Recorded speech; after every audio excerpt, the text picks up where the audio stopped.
Mrs. Hermson, today I'm coming to you from my front porch.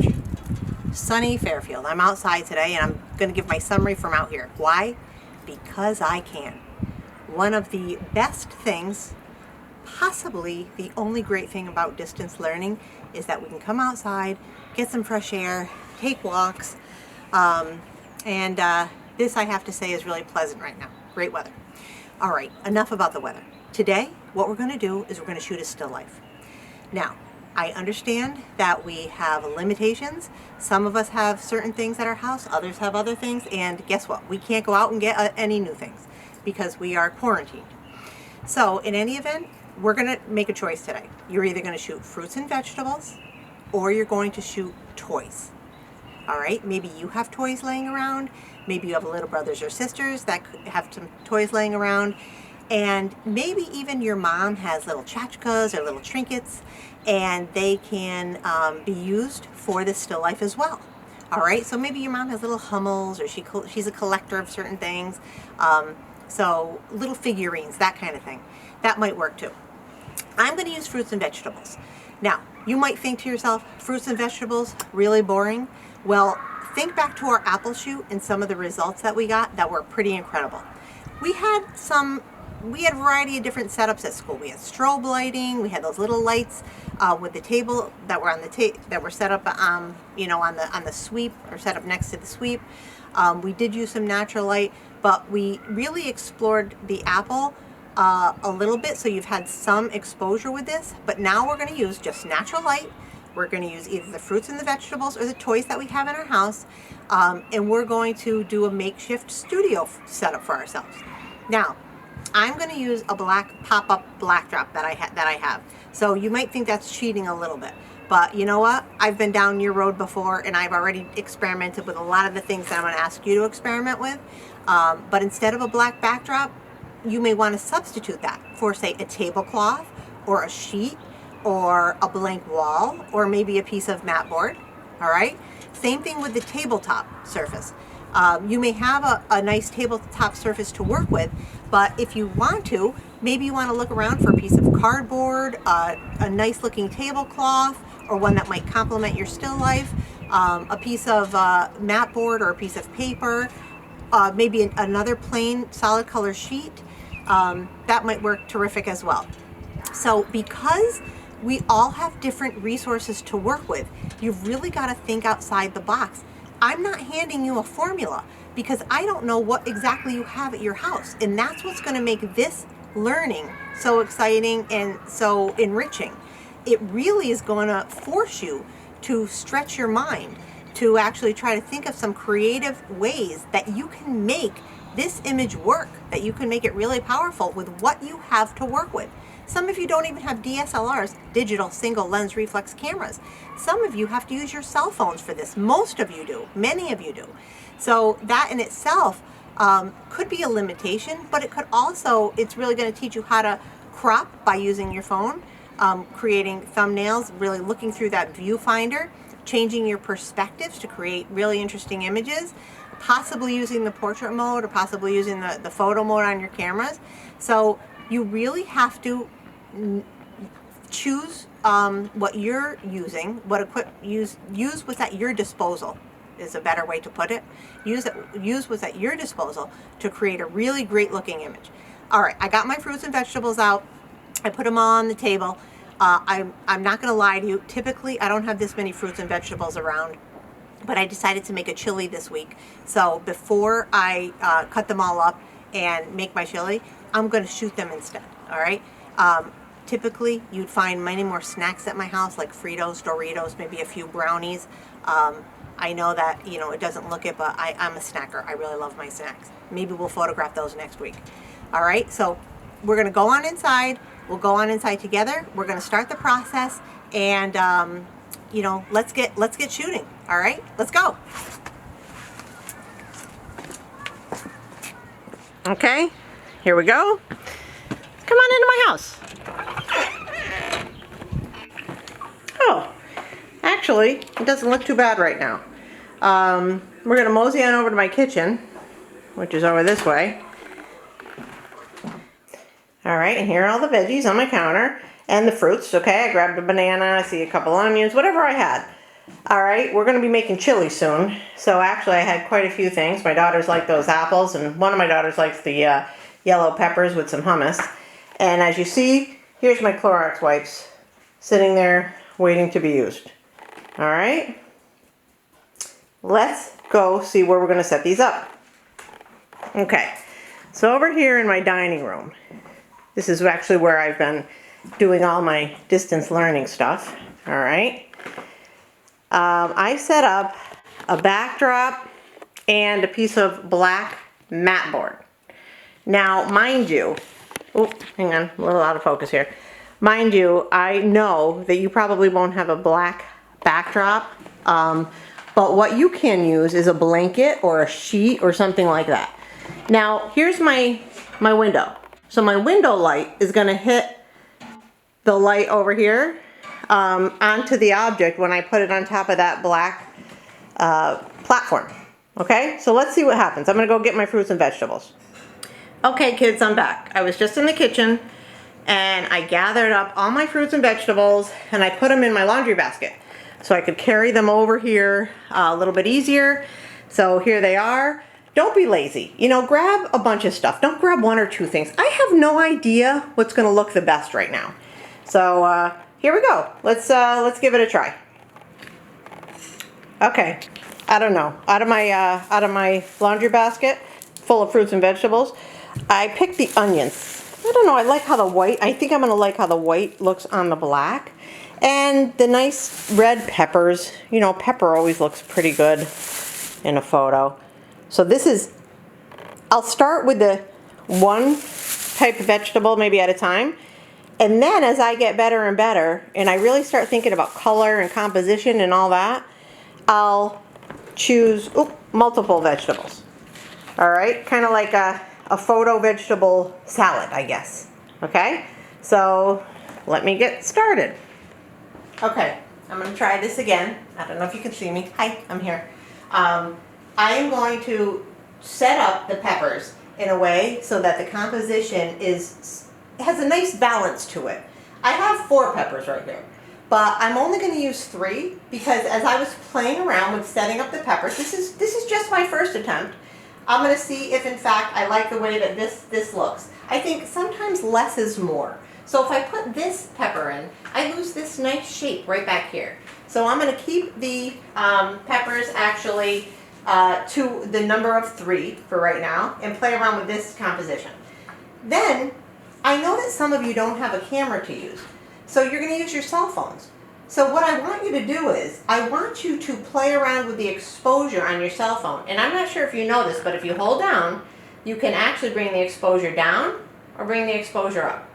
So, you know, a lot of people question, what exactly is the right exposure? Well, in a situation like this, when you're using natural light, it gets tough sometimes because the light could change on you so quickly. If a cloud covers the sun, all of a sudden the exposure becomes lower, okay? If the cloud doesn't cover the sun and more light streaming through the window, there's going to be more light on the subject, obviously. What you're looking for are things called hot spots. So right here in this pepper, if there's too much exposure, too much sun hitting it, I can see when I go to take the picture that I end up with a white spot right here. Well, what I want to happen is I want to see the data in that section of the pepper. So I'm going to lower my exposure so that my exposure is a little darker and I start seeing not a bright white spot right here, but I start seeing a nice, I start seeing the detail of the pepper. Okay? Then I can start to change my perspective. Now every time I lift my phone, okay, the exposure ends up changing. I have to readjust my exposure. So right now, I want to try a whole bunch of different perspectives. How about an aerial shot? Okay. I'm in the portrait mode right now, but I will go to the regular photo mode, change my perspective. And listen, I understand. Your background might not be perfect. Your platform might not be perfect. But you're going to do your best to try to find things that might accommodate both of those things, the platform and the background. You may want to use a blanket or a sheet for the background, as I stated before. For the platform, you may want to use a tray, a table. It would be nice if the platform area was a solid color, like a white or a black, but that's not to say that patterns aren't going to work too. So you really have to play around and see what really works.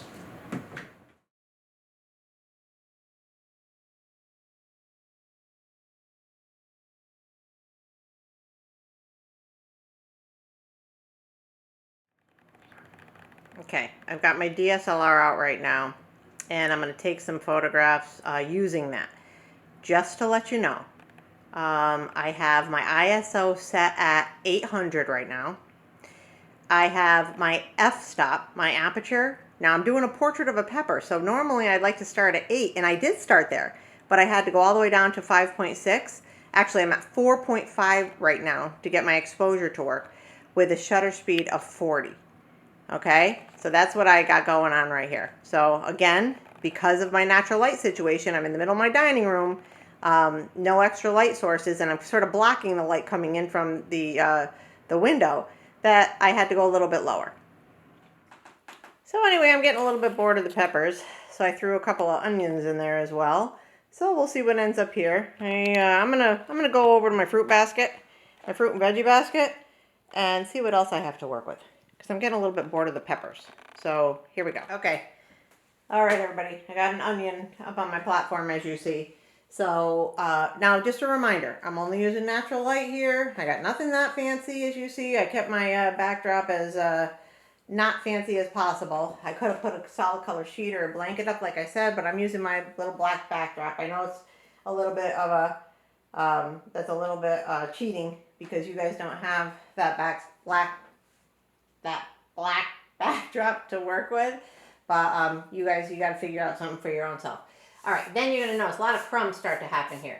I'm going to clear out the crumbs, because you want to know something? I'm going to spend a lot of time editing if I don't do that. I've learned my lesson in the past with that. So clear off the crumbs a little bit. Every little thing is going to show up on this black backdrop, all right, or this piece of mat board. That's what I'm using here. But like I said, maybe use a tablecloth, a piece of paper, whatever it is. All right, then, I don't know, maybe I should start with just one onion, but I'm going to see if I can compose. I'm going to use all onions here. And sometimes the imperfections, like the peeling, the skin that's peeling off of the side of it, a lot of time that adds, character. Your natural intention will be to sort of clean it up to make it look nice, but sometimes it looks nicer and is more interesting if you got these imperfections to work with. All right, maybe not the best, but I'm going to, let me zoom in here. First thing I'm going to do, like I told you guys before, for those of you who only have an iPhone to work with, let's see what kind of quality I can get here. Oh, I almost like a little bit of the background being a little lighter here. That was the portrait mode. I'm going to go to the regular photo mode, change my perspective, bird's eye view up here. Oh, that looks pretty cool. And how about go way down? Go way down to a worm's eye view. Look at, I'm lowering that exposure so my black becomes blacker. Got some cool stuff going on here. Wow, look at that. I still kind of have a hot spot. Remember what I talked about in regards to hot spots? Too much light hitting like the onion in one spot. I can't see it with the naked eye, but when I go to take the picture, I can. So I'm going to lower the exposure, okay? So my hot spot goes away.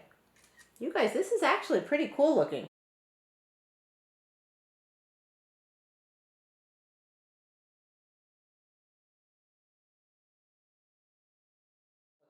I'm going to go back to the portrait mode and see that little piece of whatever that is on that onion up here.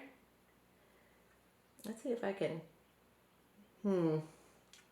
I don't love my composition, I can already tell, but I'll shoot the picture anyway. Okay, now guys, oh, one more on my phone, right here, that piece of onion skin right there. All right, now I'm going to take my real camera off of video mode, and I'm going to start shooting with my real camera. So here we go. So guys, this is like take 4 on the onion shoot here, but I shot some of the onions. I think they're going to look amazing. I had white onions, I had the yellow onions. Originally, I thought the white onions was going to be the winning shot. It was going to be the money shot, but I think I'm wrong. I think the yellowy orange onions are going to came out, it looks like they came out really great. I got to edit them, I got to look real close, I got to see if I got them in nice clear focus, but the translucent, like orangey skin with that daylight coming in ended up looking really, really cool. All right, I peeled off some of the onion skin, not knowing how that was going to look. At first glance, I think I'm really excited about it. I think this might end up being one of the best compositions of the day here. So I'm really glad I shot the onions. It was a good choice, and whoop, usually I'm much quicker than that. Can't wait to see what it looks like. All right, let's go take a look. Let's do some edits. But the onions, not a shabby shoot. All right, I think this is going to be a winning set of pictures. Okay, truth is, I'm completely obsessed with the vegetables right now, and I don't even really love vegetables. I'm going to be honest. I'd much rather go for a nice big old bag of Fritos, but in any event, this is much more colorful and pretty, and maybe we'll photograph Fritos later, but right now I'm completely into the vegetables. Okay, kids, I think that we should wrap up things for right now. We've shot a lot of stuff. I've been working for about an hour and a half, 2 hours. All my fruits, all my vegetables. We've composed things in a bunch of different ways, played around with our perspectives, really focused on where the light was coming from, and looking for textures and patterns and cool shapes within our fruits and vegetables. I think it's time for lunch. I'm getting hungry now. You know me. Well, maybe you don't know this about me. You can probably tell. Love my snacks. Love my lunch. And as my daughter told you in our last video, you know, we're a snacky household. So maybe next time we practice on photographing snack foods. Yes, we all like those. Brownies, Fritos, our chips. All right. And but today it was fruits and veggies. Fruits and veggies always add some nice patterns and textures to our shots. So when after lunch, I'm going to do some edits. I'm going to put our video together.